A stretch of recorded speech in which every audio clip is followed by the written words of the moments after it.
Әлеуметтік тұрғыдан осал топтағы азаматтарды қолдау басты міндеттің бірі. Қиындыққа тап болған жандар еш көмексіз қалмауы керек. Мемлекеттің әділдігі мен қоғамның жанашырлығы осындайда көрінеді. Бұл мемлекет басшысы Қасым-Жомарт Тоқаевтың айтқан сөзі. Президент тапсырмасына сай елімізде ауқымды әлеуметтік реформалары жүзеге асырылуда. Мәселен, жыл басталғалы ұзақ мерзімді әлеуметтік төлемдердің мөлшері автоматты түрде 7%-ға өсті. Басты мақсат әрбір отбасының әл-ауқатын арттырып, тұрмыс сапасын жақсарту. Бүгін біз міндетті әлеуметтік сақтандыру жүйесіндегі өзгерістер туралы сөз қозғамақпыз. Бізбен бірге болыңыздар. Бұқаралық ақпарат құралдары еркін болу керек. Билік пен халықтың арасындағы тиімді байланыс арнасы бола отырып, елдегі қордаланған мәселелерді көтере алады және көтеруге міндетті. Қасым-Жомарт Тоқаев, Қазақстан Республикасының президенті. Құрметті көрермен, біз тікелей эфирде жұмыс істеудеміз. Хабарымыздың бүгінгі тақырыбына қатысты айтар ойыңыз, не сауалыңыз болса, экранда көрсетілген нөмірге қоңырау шалыңыз. Сонымен қатар хабарымыздың онлайн сауалына қызметі де жұмыс істеп тұр. Яғни біраздан соң төменде шығатын QR-код арқылы сіз бүгінгі күннің басты сауалына жауап бере алатын боласыз. Бүгінгі күннің басты сауалы: мемлекеттен әлеуметтік көмек алып жүрсіз бе? Алдымен бүгінгі студиямыздың арнайы қонақтарымен таныссақ. Айжан Беркімбаева, Түркістан облысының жұмыспен қамтуды үйлестіру және әлеуметтік бағдарламалар басқармасының аз қамтылған және көп балалы отбасылармен жұмыс жөніндегі бөлімінің басшысы. Қош келдіңіз студиямызға. Алтай Кенжебаев, мемлекеттік әлеуметтік сақтандыру қоры акционерлік қоғамы Түркістан облыстық филиалының директоры. Қош келдіңіздер студиямызға. Енді әңгіменің басы мына сауалдан бастасақ, жалпы мемлекеттік әлеуметтік сақтандыру қоры дегеніміз не, және ондағы қаражат қайдан жиналады? Рахмет. Мемлекеттік әлеуметтік сақтандыру қоры жалпы 2005 жылдан бері өз күшіне енген. Мемлекет қаулысына сәйкес 2005 жылдан бастап осы жалпы тілмен айтқан кезде жұмыс берушілер өз жұмысшыларына ай сайын 3,5% әлеуметтік аударымдар жасап отырады. Бұл 3,5% дегеніміз не? 3,5% дегеніміз осы мемлекеттік әлеуметтік сақтандыру қорынан өзінің төленетін 5 төлемі бар. Сол төлемдер ертең егерде қатер туындаған жағдайда осы әлеуметтік төлемдерді алуға мүмкіндік береді.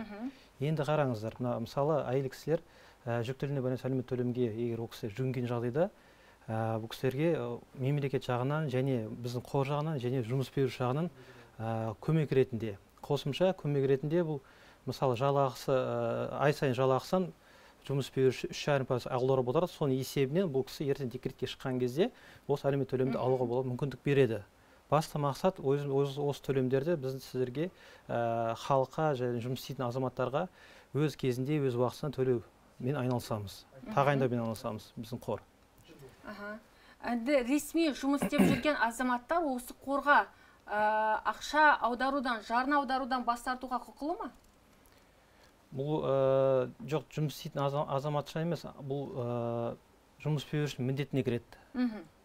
Бұл міндетті түрде заңда бекітілген, өзінің қазір енді әлеуметтік кодексте бекітілген, міндетті түрде ай сайын, мысалы қазір ақпан айы бітті ме, ақпан айы келесі айдың наурыз айын 25-ін кешіктірмей ай сайын төлеп отыру керек. Жалақысы мысалы 100 мың теңге болса, 100 мың теңге 10% банаға ЕМПФ-ке кететін 10% кетеді, пенсионға салым қылады, қалған сомасы 90 мың теңгені 3,5% ол кісіге сол кісінің жұмысының атына өз қалтасынан төлеп отырады. Бұл жұмысшыдан ешқандай ақша ұсталынбайды. 3,5% тек қана жұмыстың қалтасынан төленетін ақша. Міндетті түрде төленеді. Одан ешқайсысы бана босатылмаған. Ол міндетті түрде төленеді және ертең осындай әлеуметтік төлем біздің қордан алуға мүмкіндік береді азаматтарға. Енді ресми емес, жаңағы жалдамалы жұмысшыларға қатысты жаңағы қандай өзгеріс болады? Қайталап жіберсеңіз қалай дедіңіз? Енді ресми түрде тіркелмеген жұмысшылар, енді қолма-қол ақшаны алып жүрген азаматтар қайтпек? Енді өкінішке қарай ондай жағдай бізде бар, бірақ енді ол кісілер біздің қорға жүгіне алмайды. Өкінішке қарай себебі тек қана біздің қордан алатын азаматтар ресми түрде жұмыс берушімен келісімшарт бар екі ортада, және ресми түрде жұмыс беруші ол кісінің бекітілген жалақысына сәйкес ай сайын 3,5% аударған азаматтарға ғана тағайындалады бізден. Егер ол кісілер бағанадай екі ортада қолма-қол бағана айтқаныңыздай қолма-қол ақша жүріп жатса, негізі ол сәл дұрыс емес, себебі одан бағана айтқан салық төленбейді. Өзіне де кедергі болады. Ертең мысалы кез келген жерге құжат тапсыратын кезде болмаса үйге тұрғынға тұратын кезде ол кісінің жалақы анықтамасын сұрайды. Ол ертең дәлелдеп бере алмайды ол адам. Сондықтан негізі ресми түрде жұмыс істеп, ресми түрде жалақы келісімшартқа тұрып, ресми түрде бәрін аударған жөн болады. Жақсы, енді қордан әлеуметтік төлемдердің 5 түрі беріледі деп айтып өттіңіз, жоғарыда. Енді биыл қай төлем түрлерінің көлемі артады? Осыған тоқталып өтейікші. 2023-те негізі жалпы 23% артқан болатын, 2024-тің бірінші қаңтарынан бастап 7% артқан болатын. Ол екі төлеміміз біздің еңбек қабілетіне байланысты әлеуметтік төлем және асыраушысына байланысты әлеуметтік төлем. Осы екі төлеміміз біздің жыл сайын, осы күнге шейін жыл сайын артып келеді. Мемлекеттің қалауысына сәйкес биылдыққа 7%-ға артқан болатын. Енді бұл екі төлеміміз ұзақ мерзімге арналған. Қалған үш төлеміміз ол бағанағыдай жүктілігіне байланысты әлеуметтік төлеміміз ол бір рет төленетін төлем. Және жұмыстан айырылуына байланысты әлеуметтік ол 1 айдан 6 айға шейін тағайындалады. Еңбек өтіліне сәйкес. Және бала күтіміне байланысты әлеуметтік төлем ол алдыңғы жылдары біз 2023-ке шейін 1 жасқа шейін төленген болса, 2023-тен бастап 1,5 жасқа артты. Енді ары қарай осы жалғасып кете береді. Осы екі бана айтқан төлеміміз еңбек қабілетіне байланысты әлеуметтік төлем және асыраушысына байланысты әлеуметтік төлем. Осы екі төлемдеріміз жыл сайын қазіргі таңда 7%-ға артып келеді. Қалған төлемдерде ешқандай өзгеріс жоқ. Қалған төлемдерде өзгерістер бар. Бала күтіміне байланысты әлеуметтік төлем 1 жасқа шейін болған, енді ол 1,5 жас болды.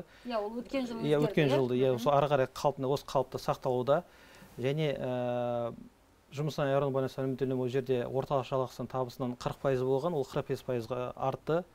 Осыны өзгерістер бар. Бірақ жылда осы айтылғандай екі төлем бізде 7%-ға артып келеді қазіргі таңда. Жақсы, енді бүгінгі хабарымыздың негізгі тақырыбы мемлекеттен біздің халыққа төленетін, берілетін әлеуметтік көмек туралы болып отыр ғой. Енді біздің Түркістан облысында атаулы әлеуметтік көмек алатындар жайлы да айтып өтсек, саны қанша, өткен жылы қанша түркістандық азамат атаулы әлеуметтік көмек алды? Жалпы аз қамтылған азаматтардың табысын арттыру және өмір сүру сапасын жақсарту мақсатында облыста бірқатар жұмыстар атқарылды және бірқатар көмектер көрсетілді. Оның ішінде мысалы атаулы әлеуметтік көмек туралы айтып өтетін болсақ, жалпы атаулы әлеуметтік көмек дегеніміз не оған тоқталсақ, отбасының жан басына шаққандағы жиынтық табысы облыста белгіленген кедейлік шегінен төмен болған жағдайда ол отбасыға атаулы әлеуметтік көмек тағайындауға құқы бар, өтініш беруге. Бұл атаулы әлеуметтік көмек дегеніміз, кедейлік шегі дегеніміз ол күнкөріс деңгейінің 70%-нан тұрады. Бүгінгі таңға кедейлік шегінің мөлшері 31.595 теңгені құрап отыр. Жалпы атаулы әлеуметтік көмектің екі түрі болады, шартты және шартсыз. Мына атының өзі айтып отырғанда, шартты атаулы әлеуметтік көмек дегеніміз ол белгілі бір шарты бар. Отбасында, яғни жұмысқа қабілетті мүшелері бар болса, олар жұмыспен қамту шараларына қатысуға міндетті шарты. Шартсыз атаулы әлеуметтік көмек дегеніміз ол отбасында белгілі бір объективті себептерге байланысты жұмыспен қамту шараларына қатыса алмайтын отбасыларға тағайындалады. Мүгедектігі бар азаматтар. Мысалы айтатын мүгедектігі бар, бала күтімінде отырған аналар, 80 жастан асқан аналар, сол кісілер жаңағы объективті себептермен жұмыспен қамту шараларына қатыса алмайды. Бұл кісілерге шартсыз атаулы әлеуметтік көмек тағайындалады. Атаулы әлеуметтік көмек тағайындаудың тәртібі негізі жаңағы атаулы әлеуметтік көмекке өтініш үміткер азаматтар өтінішін жергілікті жері бойынша ауылдық округ әкімдіктеріне, болмаса жергілікті жері бойынша мансап орталықтарына өтінішпен бара алады. Жаңағы берілген өтініштер мансап орталықтары мен ауыл әкімдіктері одан ары қарай ол өтініштерін жаңағы учаскелік комиссияға жолдайды. Учаскелік комиссиялар жаңағы сол отбасының мұқтаждығын айқындайды. Сөйтіп қорытынды береді, мұқтаж немесе мұқтаж емес деп. Содан кейін учаскелік комиссиялар анықтағаннан кейін ол құжаттарын жаңағы мансап орталығы мен ауыл әкімшіліктеріне қайта жолдайды өтініш құжаттарын. Жаңағы қорытындылармен мансап орталықтары жаңағы құжаттардың негізінде автоматтандырылған ақпараттық жүйеге салып, жаңағы құжаттың макетін дайындайды. Тағайындау бойынша жаңағы. Сосын жаңағы ол жерде түріне байланысты, егерде жұмысқа қабілетті мүшелер бар болған жағдайда шартты ақшалай көмек тағайындалған кезде жұмыспен қамту шараларын ұсынады. өзіңіздің мамандығыңызға байланысты, болмаса мамандығы жоқ болса, жаңағы қоғамдық жұмыстар бар бізде белгілі бір. Қаншалықты ынталы енді халық осындай іс-шараларға? Қаншасы өткен жылы жұмысқа орналасты атаулы әлеуметтік? Бізде негізі 2023 жылдың қорытындысымен облысымызда 157,7 мың адам атаулы әлеуметтік көмек алды. Оның жұмысқа қабілетті мүшелерінің 81,1% жұмыспен қамту шараларын тартылды 23 жылдың қорытындысымен. Бірақ біздің облыста атаулы әлеуметтік көмек алушылардың төмендеу қарқыны байқалады бәрібір. Мысалға 23 жылы 22 жылмен салыстырғанда 20,5%-ға төмендеді алушылар саны. Бұл жаңағы жұмыспен қамту шараларына тарту, ол жұмыспен қамту шаралар деген не? Ол мысалға ол ауқымды жаңағы әлеуметтік жұмыс орындары бар, тұрақты жұмыс орындары бар. Болмаса жаңағы бізде гранттар беріледі, 2,5% шағын несиелер беріледі. Сол жұмыстардың арқасында жаңағы біздің атаулы әлеуметтік көмек алушыларымыз табысы артып, төмендеді алушылар саны. Керемет, тамаша. Енді мінеке студиямызға дәл қазір Түркістан қалалық әлеуметтік қамсыздандыру бөлімінің жетекші маманы Мақсат Тұрғанбаев мырза келіп отыр. Қош келдіңіз студиямызға. Енді мінеке бүгінгі тақырыбымыз халықты әлеуметтік қамсыздандыру мәселесі болып отыр. Осы тұрғыда енді біздің Түркістан қаласында өткен жылы қанша азамат жаңағы әлеуметтік көмекпен қамтылды? Осыған тоқталып өтсеңіз. Так, саламатсыздар ма? Есімім Тұрғанбеков Мақсат Ақылбекұлы болады, қамсыздандыру бөлім жетекші маманы. Бұндай ақпаратты жаңағыдай Тәукехан 287 біздің мекемемізге келіп толық ақпарат берсеңіздер болады. Енді бізде қанша мың адам десеңіз, где-то бір 14-15 мың адамдай жаңағыдай әлеуметтік жәрдемақылармен қамтамасыз етілді. Оның ішінде жаңағыдай көп балалы аналар бар, зейнеткерлер бар, бірінші, екінші, үшінші санаттағы топ мүгедектер бар, және тағы басқа.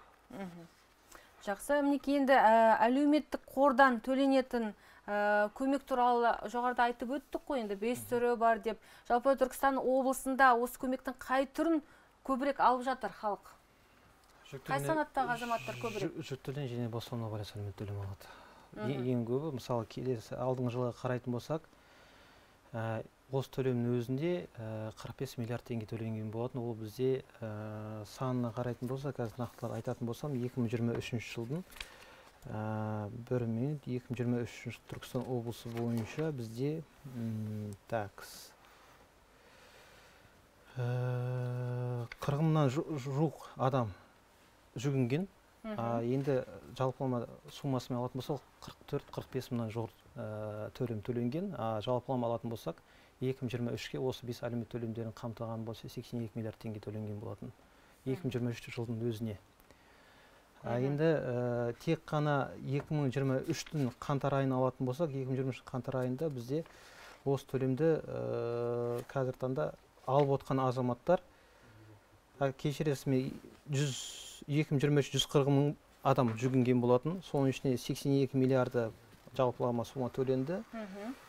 Оның ішінен жүктілен және босауына байланысты 38 мың адам жүгінген болатын. Ең көп төленген әлеуметтік көмектің түрі? Осы болып тұр, 44 мыңнан жоғары, 44 миллиардтан жоғары есе қазір таңда бізде ең көп осы төлем болып тұр. Енді ол негізі енді өзіміз Түркістан облысы негізі басқа облыстарға қарағанда ең көп тұрғында тұратын мекен ғой. Бізде өзі біздің есеп бойынша, жалпы статистика бойынша 2,1 миллион адам тұрады. Оның ішінен енді қамтылғаны бар, қамтылмаған бар. Сонда бізге жүгінгендердің бәрі жұмыспен қамтылған және міндетті әлеуметтік сақтандыру қорында жүгінген.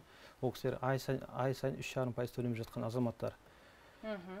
Жақсы, енді облыс көлемінде, жалпы қала көлемінде болсын, көп балалы аналарға қандай мемлекеттен қолдау бар? Жаңағы жұмысқа орналасу болсын, басқа түрі болсын, материалдық көмек болсын, осы тұрғыда айтып берсеңіздер.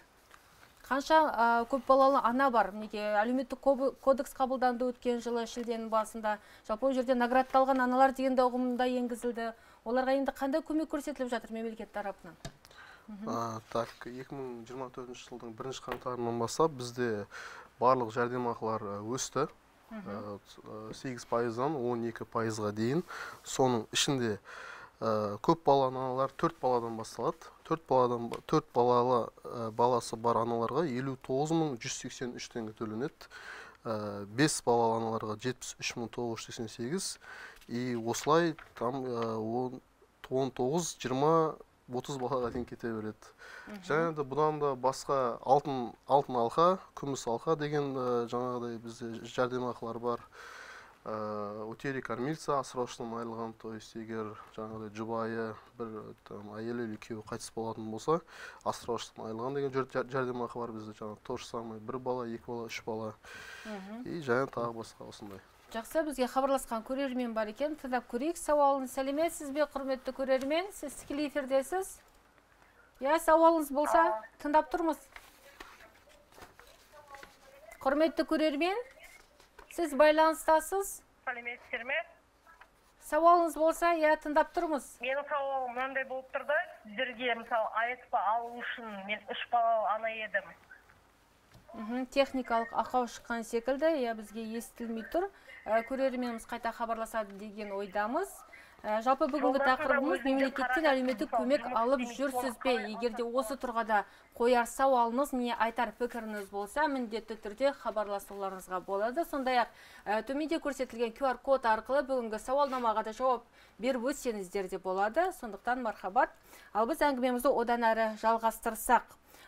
Жалпы әлеуметтік аударымдардың, әлеуметтік төлемдердің ең төменгі және ең жоғары шекті бағасы, жаңағы көлемі бекітілген бе? Осы туралы айтып беріңізші.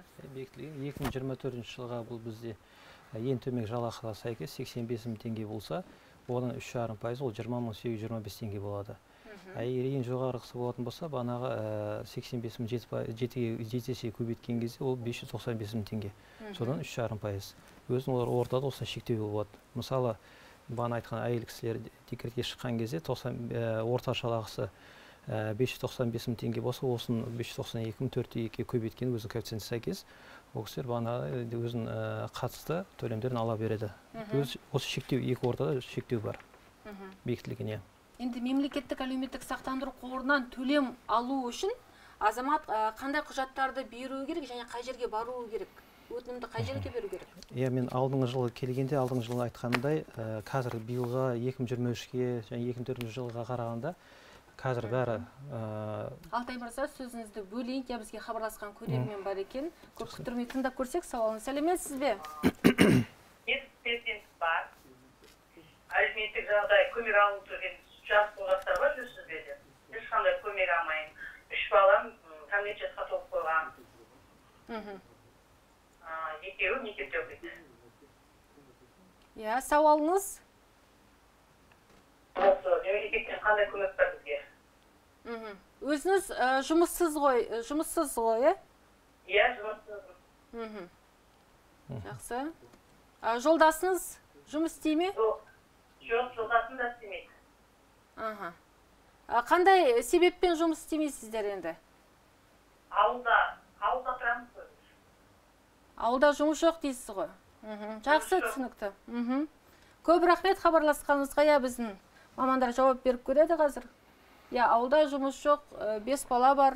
Үшеуі кәмелет жасқа толып кеткен деп отыр. Қандай көмек бар мемлекеттен? Мен айтып өтейін, енді ол мысалға жұмыс мәселесінен болса, бұл кісінің мысалға жаңа жасы сұрай салмаппыз. Жасына байланысты, егерде бұл жұмысқа қабілетті жастағы кісі болса, жаңағы ауылда, жаңағы бізде былтыр 23 жылдың 1 шілдесінен бастап мансап орталықтары құрылды ғой. Сол жерге өтінішпен барса болады, мамандығына байланысты, күйеуінің де өзінің де мамандығына байланысты жаңағы бос жұмыс орындарын тізімі болады, сонымен таныстырады. Сәйкес келген жағдайда, бос жұмыс орны болған жағдайда жолдама алуға болады, жұмыссыз ретінде тіркеліп сол жерге. Болмаса жаңағы мамандығында сұрап жатырмыз, мамандықтар болмаса әлеуметтік жұмыс орындары болады, субсидияланған. Қоғамдық жұмыс орында, әлеуметтік жұмыс орны, сол жұмыс орындарды ұсынуға болады. Жақсы. И жаңағы мен айтқандай, табысы кедейлік шегінен төмен болып жатқан жағдай болса, жаңағы өзін жолдасын да, өзін де жұмыспен қамту шараларына жолдап, егерде кедейлік шегінен аспаса, атаулы әлеуметтік көмек тағайындауға да мүмкіншілігі бар. Жалпы кәсіп бастауға енді қарапайым ауыл тұрғындарына қандай ыңғайлы бағдарламалар бар қазіргі таңда мемлекеттік? Қайтарымсыз грант бар бізде қазір, 400 айлық есептік көрсеткіш мөлшерінде. Сосын жаңағы ол жастарға арналған, жасында сұрамапсыз, 35 жасқа дейінгі жастарға 2,5% мөлшерде шағын несие беріледі. 5 миллионға дейін көлемінде. Осы бағдарламаларға да қатысса болады. Жаңағы өзінің немен айналысатын, жаңағы бизнес жоспар дейді ғой. Сонысы болса, жаңағы өтініштерін өткізіп, жаңағы жобаны қорғауға болады. Жақсы. Бізге хабарласқан тағы бір көрермен бар. Сәлеметсіз бе? Сізді тыңдап тұрмыз, құрметті көрермен. Я? Сәлеметсіз бе? Мен 2010 жылы Өзбекстанға көшіп келгенмін, Мақтааралдан, Жетайға. Естіп жатсыздар ма? Я, тыңдап тұрмыз. Айта беріңіз. Жетайға көшіп келгенмін 2010 жылы. 2010 жылы мен ағам енді пропискаға қойылғам. 3-ші балам инвалид. Өзім 10 жылдан бері квартирада отырам. Өзіме Жетайда. Біздерге бір әлеуметтік еш нәрсе де берілмейді. Бірге келіп бардық. Басып, ағам үйінде прописка деді. Ағаның жағдайы жақсы деп тексеріп кетеді деген. Бұлардың жағдайы жақсы дегенде тексеріп кетеді. Сұрақтарыңыз болса қойсаңыздар болады. Ол ағаңыздың үйінде мысалға пропискаға тұрғанменен өзіңіз негізі жаңағы мен айтып өткенде ғой, атаулы әлеуметтік көмек алу үшін ол жаңағы менің отбасым емес, жалпы былай қазақша айтқан кезде бір қазаннан тамақ ішіп отырған бір мекен жайда тұрып жатқан азаматтардың барлығының табысы есептеледі кіріс көзіне. Сөйтіп жан басына шаққанда бөлінеді. Басқа ағайдың танысы жоқ пропискаға қояйын десем, ешкім қойдырмайды. Өз баспанаңыз жоқ, түсінгенімізше. Жоқ, дұрыс. Ол жерге жаңағы тұрақты тіркеуге тұра берсеңіз болады. Өзіңіздің танысыңыздың үйінде, бірақ квартирада тұрған жеріңізде бізде енді мысалға тіркеу болмаса, ол тағайындалмайды ғой әлеуметтік көмек. Жаңа автоматтандырылған жүйеден шықпайсыздар. Уақытша тіркеуге де тұруға болады. Үйдің егесі документтерім залогта деп, банкте залогта дейді, біздер бұл үйге қоймады. Біздер бұл үйге қоймады. Мен ауылдың әкімшіліктеріне бардым, осындай жағдай айтқан едім. Бұл 2020 жылы бұны продукт берді азырақ. Алло. Атаулы әлеуметтік көмек алдыңыз, Жоқ, продукт, мен айтып, біздерге осындай квартирада отырамыз деп айтқаным еді. Сонымен бір-екі продукт берді, одан кейін продукт бермей қойды олар. Өзім стройкада жұмыс істеймін, ерім жұмыс істемейді. Жетайдан комиссиялар келеді, ағам үйіне келеді. Ағам үй жағдай жақсы болған кейін, бұның жағдай жақсы дейді, отказ болып кете береді маған. Жоқ, дұрыс қой, дұрыс. Ол кісі дұрыс айтады. Барған кезде маған айтады, ағам үйіне пропискаға шығуын керексің дейді. Мен оны қаяға барып қоямын мысалы. Жоқ, сіз тыңдаңызшы, ағаңыз үйінен шықпаңыз. Тұрақты тіркеуде сол жерде тұра беріңіз. Бірақ квартирада тұратын жеріңіз уақытша тіркеу деген болады. Мысалға ол жалға берілген квартираның егесінің өзі содан қорқпаса да болады. Өйткені бұл уақытша тіркеу. Мен мына жерде уақытша тіркеуге тұрдым, осы жерде тұрып жатырмын десе, ағасының үйіне емес, жаңағы учаскелік комиссия нақты тұрып жатқан үйіне барады. Сол жерден қорытынды шығарады. Егер де жаңағы ағасының үйінің жағдайы жақсы болса, туысқан болмауы керек. Жоқ, қай жерде тұрып жатыр, соның бәрін бірге есептеледі ғой жерде. Мысалы, ол кісі мына жерде тұрып жатырмын деп айтып жатыр ағасының үйінде. Мақтааралдан Қазбекби ауылынан. Жақсы түсіндік, сіздің сауалыңызда көп рахмет хабарласқаныңызға. Енді бұндай жағдайлар қаншалықты жиі кездесіп жатады? Мысалға, жиі кездесіп жатады, үй жоқ адамдарға байланысты бұл. Егер де менің баспанам жоқ болса, мысалы мен уақытша тіркеуге тұруым керек. Уақытша тіркелсеңіз, уақытша деген мысалы, бір жылы бар, 6 ай бар, ол жаңағы пәтерлерді жалға беретін кісілерді өздерді енді олар қорқуы да мүмкін ғой, енді тұрғызбайды. Бірақ уақытша десе, ол кісілерге түсінік жұмыстарын енді түсіндіріп айтылса да, уақытшаға қойып жатыр қазір. Уақытша қай жерге тұрсаңыз, сол адрестен сіз өтініш бересіз қой, атаулы әлеуметтік көмек. Яғни сол жерге барады учаскелік комиссия, жаңағы мысалы акция айтқанда ағасының үйіне емес. Өзінің, получается, өзінің нақты, фактически тұрып жатқан жеріне барып, нақты өмір сүру деңгейін зерттеп қорытынды береді да сонда. Енді жаңағы пәтерді жалға берген азаматтың жаңағы табысы есептеліп кетпей ма ол жерде? Есептелмейді. Өйткені ол мен осы жерде уақытша тіркеуде тұрмын, бірақ бұл жер барған кезде олар көреді учаскелік комиссияда. Мысалы, ағасының үйін көріп тұрады, ағасының үйінен береді өтінішті. Яғни әрине бұл кісінің ағасының үйіне барып жаңағы зерделеу жұмыстарын жүргізеді. Жақсы. Хабарласқан кезекті көрерменіміз бар екен. Сәлеметсіз бе, құрметті көрермен? Сауал. Менің қызым 3 баламен ажырасқан. Я? Жолдасы жоқ. басына баспана керек.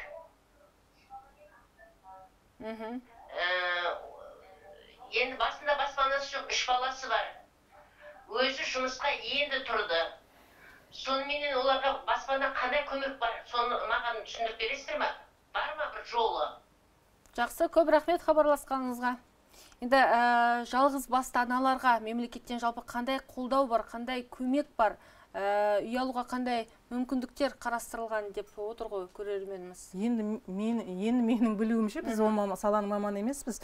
Жалпы мемлекеттен тұрғын үй алу үшін жаңа кезекке бару керек. Жатсон дейміз ғой. Соған барып кезекке тұру керек. Енді бұл кісі мысалға жалпы кезек деген болады. Және жаңа льготный очередь дейді ғой. Сондай кезекке тұрса болады бұл кісі мысалға. Жалғыз басты ана ретінде, болмаса көп балалы ана ретінде, мүгедектер, бұлар жаңағы жеңілдетілген кезекке тұрады, бөлек. Спецочередьте тұрады. Енді баспанадан бөлек, жалпы жалғыз басты аналарға мемлекеттен қандай да бір қолдаулар қарастырылған ба? Жоқ, бір жалғыз басты анаға арналған деген көмек жоқ. Жалпы мына көмектердің ішіне кіріп алса да болады бұл кісіде. Мысалға ажырасқан деп тұр, бізде мысалы атаулы көмекке үміткер болып саналуға да болады. Бірақ ажырасқан болса, бізде бұл жағдайда жаңағы алимент сұрату керек бұл кісі міндетті. Жаңағы ол кісі төлей ме, төлемей ме, бұл жол қаралмайды, төлемесе төлемесін, ол енді басқа сот орындаушылардың тірлігі. Алимент төленген жағдайда ол да табысы ретінде саналады ғой. Есептеледі әрине. Өйткені әр әке өзінің баласына алимент төлеуге міндетті ғой. Бұл кісі алимент сұрату керек, міндетті сұрату керек. Сұратса, құжатпен жаңа табыс аспаған жағдайда бұл көмектің түрінде алса болады. Жақсы, түсінікті. Алтай мырза, жоғарыда сөзіміз бөлініп кеткен еді. Енді қазір хабарласқан көрерменімізді тыңдап, одан әрі жалғастыратын боламыз. Сәлеметсіз бе, құрметті көрермен? Сізді тыңдап тұрмыз. Байланыс үзіліп кеткенге ұқсайды. Көрерменіміз қайта хабарласады деген ойдамыз. Бүгін мінекей өте өзекті мәселені қозғап отырмыз. Көрермендерді енді қоңырау шалып жатыр. Алтай мырза енді жоғарыда айтып өттік қой, 5 әлеуметтік көмектің түрін. Енді оларды алудың жолын айтып өтсек, біздің көрерменге нақтылап, жаңағы егжей-тегжейлі. Қай әлеуметтік көмектің түрін қалай алу керек, қандай құжатты ұсыну керек? Енді осы біздің 5 әлеумет төлеміміз бұрында алдыңғы жылдарға 2022-2023 жылдарға қарағанда биылғы осы соңғы 23-24 жылдары артып келеді. Жүгіну тәртібі, мысалы қараңыздар. Қазір бәрімізде қолдарымызда телефон бар, телефонымызда ішінде Каспий қосымшасы бар, халық қосымшасы бар, және осы 2023-дің соңынан бастап банк центр кредит қосымшасы. Мысалы, банк центр кредит банкі бізбен бірге жұмыс істеп, осы 3 қосымша арқылы құжат тапсыруға болады. Осы үшеуі де қазір таңда жұмыстан айырылуына байланысты әлеуметтік төлемдер үйден шықпай, егер ол кісілер жұмыстан қамту бөлімшесіне жұмыс істейтін тіркелген болса, және ол кісілер міндетті әлеуметтік сақтандыру қорының жүйесін міндетті түрде жүйесінің қатысушысы болса, ол кісілер үйден шықпай құжат тапсыра беруге де болады. Сол жерде бана заявка өзінің тек қана ЖС нөмірін тереді, ЖС нөмірі бойынша автомат түрде ол керек құжаттарын бәрі өз базадан өзі тартып алады. Жеке куәлігін тартып алады, және банктан счетін тартып алады. Ол жерде өз таңдау береді, қай банк счетін таңдайсыздар деп. Және осы біріншісі, екіншісі отбасы цифрлық карта дегеніміз бар. Отбасы цифрлық картамыз ол 2023 бірінші шілдесінен бастап күшіне енген болатын, жұмысына қалпына кірді. Ол 2022 қыркүйек айында президентіміз жолдауында айтылған болатын, тапсырма берілген болатын. Бірақ енді ол осы күнде жұмысын атқарып келе жатыр. Енді ол жерде мына кісілерде бізде де егер мысалы өзімізге келетін болсақ, жұмыспен қамту бөлімшесі тіркеуде тұрған және болмаса баласы туылған кезде осындай жағдайлар ол кісіге SMS хабарлама келеді. SMS хабарлама келген кісілер деп жауап берсе, кері байланысқа шығу керек. Деп болмаса деп берсе, автомат түрде ол құжаты қабылданды есебіне кетеді. Ол жерге жүгінбейді. Оның бәрі былай айтқан кезде соңға бару үйреніп қалғандай, болмаса бір жерге барып құжат тапсырудың бәрінің күшін жояды да, автомат түрде үйден шықпай, оның бәрі реттей беруге болады. Мысалы, егер пайызына келетін болсақ, 2023 жылдың мысалы халық банк бар, Каспий бар, сондай да практик форматта көрсеткен нелеріміз қарайтын болсақ, ол соңға бармай-ақ ол 61% өскен болып тұр. Бұл не дегеніміз, адамдарымыз қазір таңда халқымыз осы неге ыңғайлы екенін байқады, білді. Енді соңғы үйреніп қалғандар мысалы көбісінде қазір үлкен кісілерде сенімдірек қой деп баратындар да бар, барады. Енді біз өз жағымыздан айта кетейік, мемлекет әлеуметтік қоры біз өзіміздің ЦКС отбасы цифр карталарымен жұмыс істеген кезде көбісі СМС-ке жауап бермейді. Қазір көп қой мошенниктер, алаяқтар көп, қорқады. Не СМС бұл, не хабарламады қорқады. Сөзі біз мәжбүр боламыз, ол кісіге звондап, хабарласып, түсіндіріп, осынысы мекемені хабарласып тұрмыз, сізге осыны әлеуметтік төлем алуға болады. Қарастырылған, сол СМС барған кезде сізге болмаса болмаса жоқ деп жауап беріңіздер деп, ол кісіге біз ұсынамыз. Егер осы десе, автомат түрде ол бізге келеді. Енді осы жерді қараңыздар. Мысалы, мемлекет әлеуметтік сақтандыру қорынан ол кісілерге мемлекет әлеуметтік сақтандыру қорынан 4 жұмыс күні берсе, қарастыруға бізге 4 жұмыс күн берген. Енді 8 жұмыс күні. Енді осыны қолға алғанынан электронды форматқа өткендіктен 4 жұмыс күнге қысқарады. Ол не дегеніміз, мемлекет корпорация құжаттар түспейді, автомат түрде бізге түседі. Деген кезде автомат түрде ол бізге келіп түседі. Жақсы, Алтай мырза, сөзіңізді тағы да бөлуге рұқсат етіңіз. Бізге хабарласқан көрермен бар екен. Сәлеметсіз бе, құрметті көрермен, сізді тыңдап тұрмыз. Алло. Тыңдап тұрмыз, сіз тікелей байланыстасыз. Жоқ, мен бірінші группайны говоритпін деймін, ана пәтерге очередьке тұрмын, 18 жыл бірінші группайны говоритпін көзбен. Астанада, енді соңына қалай мен маған документ, 2 документ сұрап келіп, оны таптым. Енді өздеріңіз тапсырасыздар дейді, онлайн деймін, оны біз білмейміз қалай екен. Департамент жүрген барып едім мен. Сауалдарыңыз болса қойсаңыздар болады.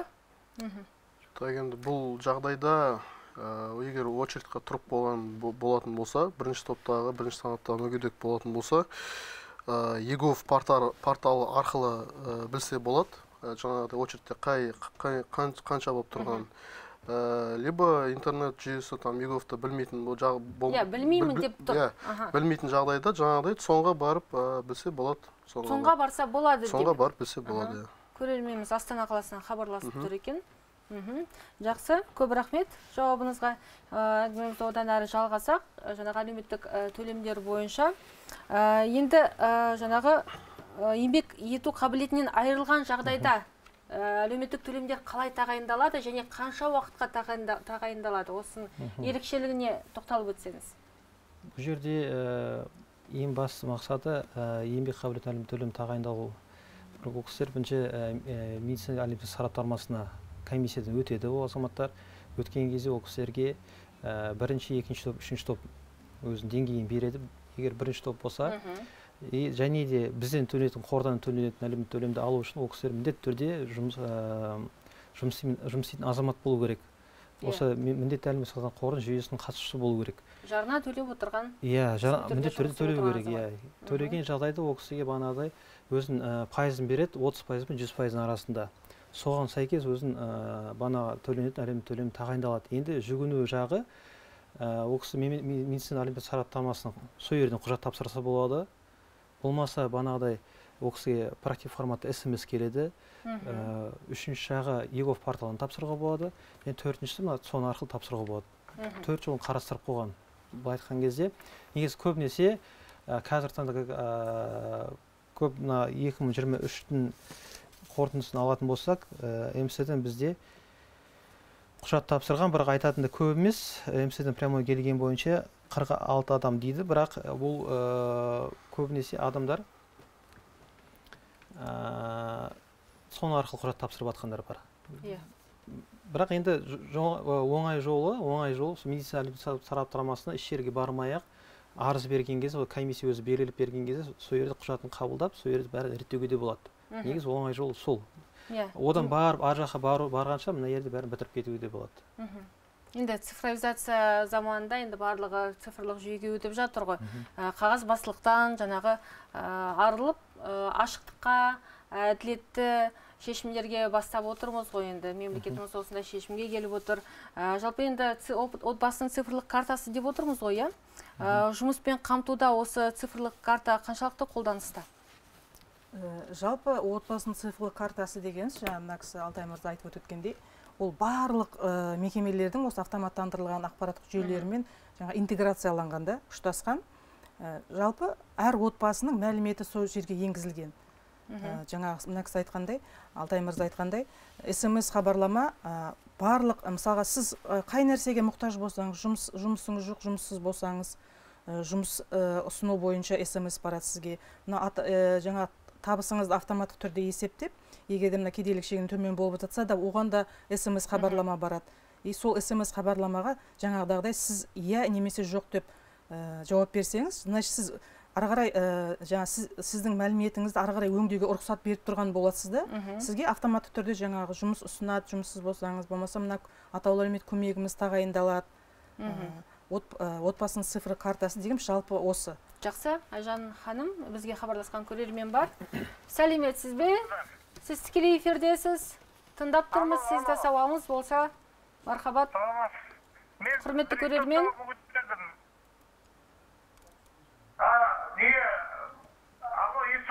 Естіп тұрмыз.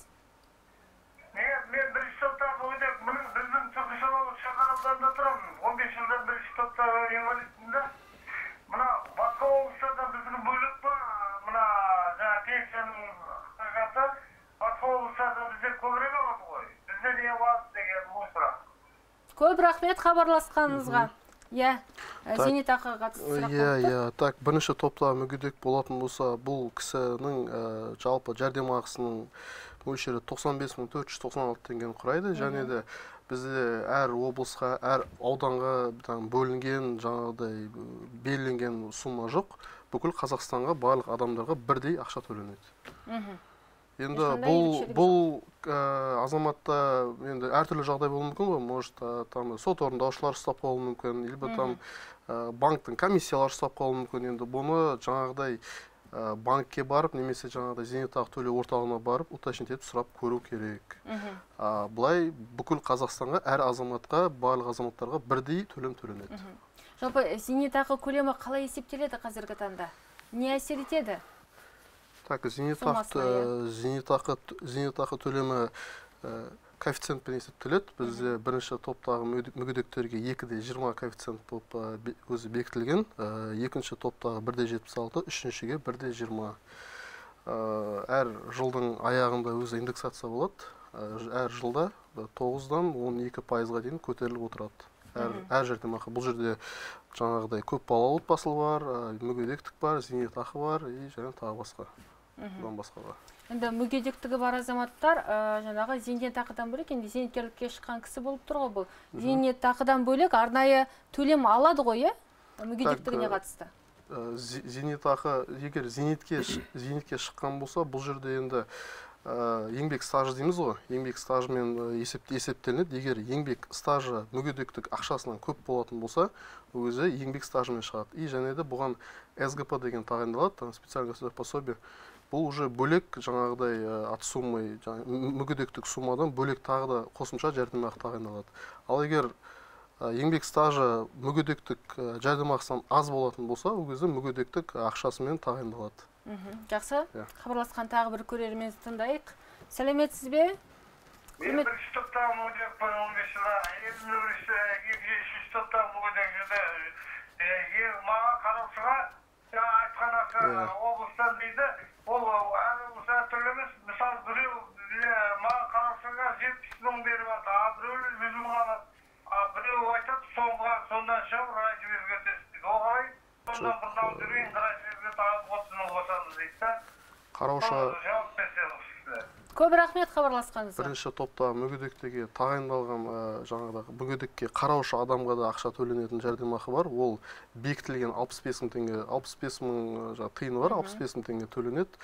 Жаңағы айтып өткендей, әр ауданға, әр облысқа әртүрлі деген ондай жоқ. Бәріне бекітілген бір сумма бар. Енді бұл кісіге жаңағыдай халық зейнетақы төлеу орталығына барсын, бұл кісі мамандары бар. Егер Шардара ауданы болса, Шардара деді ғой, Шардарада өзінің зейнетақы төлеу орталығы бар. Сол жаққа барып, уточнить етіп сұрап білсе болады. Жалпы консультация алса болады. Жақсы, қазір жалпы Түркістан облысында мүгедектігі бар қанша азамат бар? Так, бұл сұрақ бойынша енді басшылықпен бір хабарласып, жаңағыдай айтып өткендей 287 Таукехана біздің адресіміз бар, сол жақтан толық ақпарат алып кетсе болады егер жаңағыдай сұрайтын адамдар болса. Енді мүгедектігі бар азаматтар енді көптеп хабарласып жатыр ғой, иә? Енді оларды жаңағы арнайы төлемдермен қамтудан бөлек жалпы жұмыспен қамту мәселесі де бар ғой. Жалпы өткен жылы осы санаттағы қанша азамат жұмыспен қамтылды? Жалпы негізі заңнамаға сәйкес әр мекемеде өзінің бүгінгі қателеспесем осы бүгінгі таңға 3% бекітілген. Мүгедектікті жұмысқа орналастыру пайызы болады әр мекемеде 3%-ға 3%. Бүгінгі таңға осы бізде негізі мүгедектігі бар азаматтардың өзі жұмысқа қабілетті азаматтары болса, сол 3%-ды қамтып жұмысқа орналастыруға бірінші кезекте оларға жаңағы басым көңіл бөлініп беріледі. Ол үшінші топтағылар болса, олар жұмыспен қамтылады енді. Жақсы, енді мінекей бірер күннен кейін халықаралық әйелдер күні келе жатыр, мерекеңіз алда келе жатқан құтты болсын дейміз.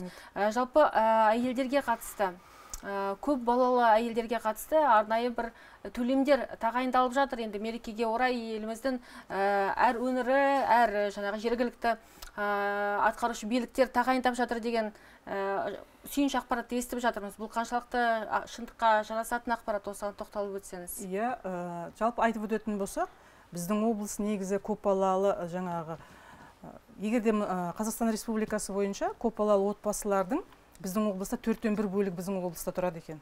Біз негізі ең көпбалалы отбасылар бар облысқа жатамыз.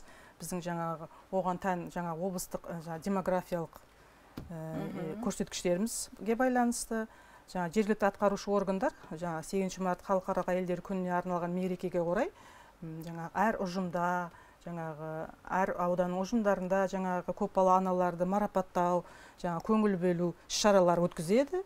Одан бөлек жергілікті бюджеттен бөлінген қаржыға бір реттік материалдық көмек көрсетіледі.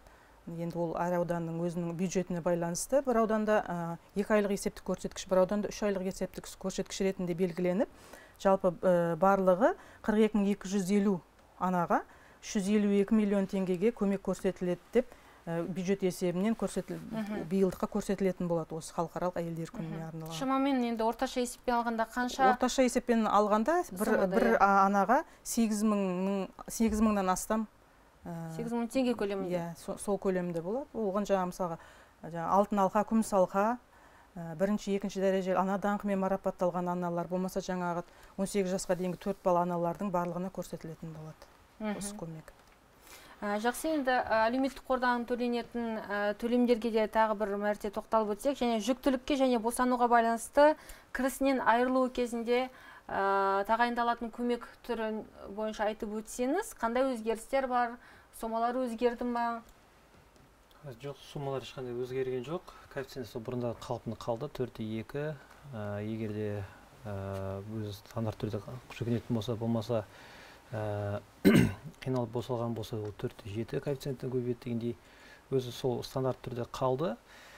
Ешқандай өзгерістер жоқ. Тек қана жүгіну жағы оңайда, портал арқылы жүгінуге болады, болмаса енді мына қосымша арқылы егер ол алдағы таңда әлі келе жатыр, ол қолға алынып жатыр. Және де қарау мерзім 8 күн 4 күнге. Мысалы, оның бәрі автомат түрде біз мемлекет корпорациясына құжаттар тапсырылмай, кірмей, және бізге келіп түсіп жатыр. Осындай кішкене жеңілдіктеріміз бар, бірақ айтарлықтай өзгерістер ешқандай жоқ. Санау бәрі қалды, жалпы болып қалды. Енді Түркістан облысына келетін болсақ, Түркістан облысында бізде айтқандай 44 миллиард теңге төленген болса 2023-ке, оған қоса 31,2 миллиард ол бала күтіміне байланысты алимент төлем. Енді біздің облыс деңгейін қарайтын болсақ, біздің облыс енді үлкен болғандықтан 90% осы бала мен анаға арналған төлем болып тұр, бізден төленетін бәрі. Жақсы, Алтай мырза, бізге хабарласқан көрермен бар екен. Тыңдап көрсек, сәлеметсіз бе? Сәлеметсіз бе? Иә, тыңдап тұрмыз. Екі қызым бар, біреуі 16 жаста, 16-ға толған жоқ, біреуі 12-де. Ешқандай алименттік көмек алмайды. Жолдасым охранник болып жұмыс істейді. Екі балаңыз бар? 2 қызым бар, аха, 2 балам бар. Ешқандай әлеуметтік көмек алмаймын. Аха, жолдасыңыз өзіңіз жұмыс істейсіздер ме? Мен енді ешқандай пособие, пенсия алмаймын, бірақ денсаулығыма байланысты. Денсаулығыңызға байланысты. Денсаулығыма байланысты жұмысқа жарамаймын. Аха. Жолдасыңыз жұмыс істейді, де? Иә, жолдасым жұмыс істейді, охранник болып. Жақсы, сауалдарыңыз болса? Ол ешқандай көмек алмаймын дегенде, егер де ол кісі жұмысқа жарамсыз болса, жаңағы мүгедектікке шығу жағын қарастырса болады. Жаңағы өзінің тұрғылықты жері бойынша, бекітілген дәрігеріне байланысты ары қарай жаңағы шын мәнінде жұмысқа жарамсыз болса, ол кісіні мүгедектікке шығару керек. Сол кезде жәрдемақы алатын болады үкіметтен. Осы жағын қарастырып көрдіңіз бе, құрметті көрермен, мүгедектікті растау бойынша арнайы тексерістен өтіп дегендей? Байланыс үзіліп кеткен секілді. Жалпы бұндай жағдайда не істеуге болады жалпы? Енді жаңағыдай егер денсаулығына байланысты денсаулығы жарамсыз болатын болса, сол жердің ВТЭК дейді ғой, инвалидтікке шығаратын комиссиясынан өтіп, жаңағыдай өзіне белгіленген бір топты белет, бірінші, екінші, үшінші топтық мүгедектікпен жәрдемақы алса болады. Енді сол жағына көмек болады енді негізі. Иә, сол көмек болады, жұмыссызға жарамсыз болып тұр денсаулығы. Осы жерде қоса кетейін, егер де ол кісі осы денсаулығына байланысты болған күнге дейін мысалы жұмыс істеген болса, ертең ВТЭК комиссия берген кезде өзінің еңбек қабілеті бар әлеуметтік төлем өзінің пайыз мөлшерін береді. Ол жағынан бізге жүгінсе болады, бізге қорға жүгінсе болады.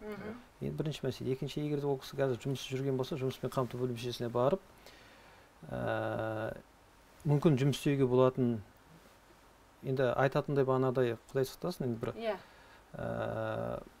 жұмыс істейтін жағдай мүмкін қарастырғанда болуы мүмкін. Ол бір мәселе. Екінші мәселе, егерде жұмыссыз ретінде тіркелген жағдайда, қайтадан да біз мемлекет administraторлық қорына осы алдында істеген айларына, күндеріне еңбек өтіліне сәйкес бізден төлем алуға болады. Жақсы. Бірақ тіркелу керек жұмыс ретінде міндетті түрде. Біздің эфир өз мәресіне таяп келеді. Енді бір көрерменімізді тыңдап көрсек тағы да.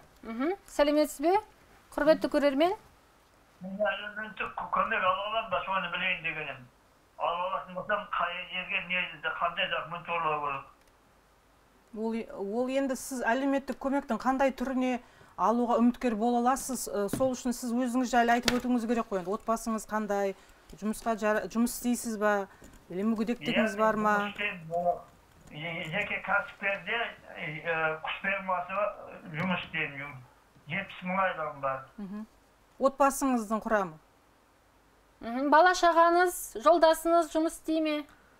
Жолдасым пенсионер, ол пенсияда әйеліміз екеуміз отырамыз, балдар жұмыс істейді өзімен өзі. Неше балаңыз бар? Барлығы енді кәмелет жасқа толып кеткен болар, е? Түсінгенімізше. 3 балам бар. Мен отанды өткен өзімен өзі. 2 бойдағым бар, жалдамалы жұмыс істейді.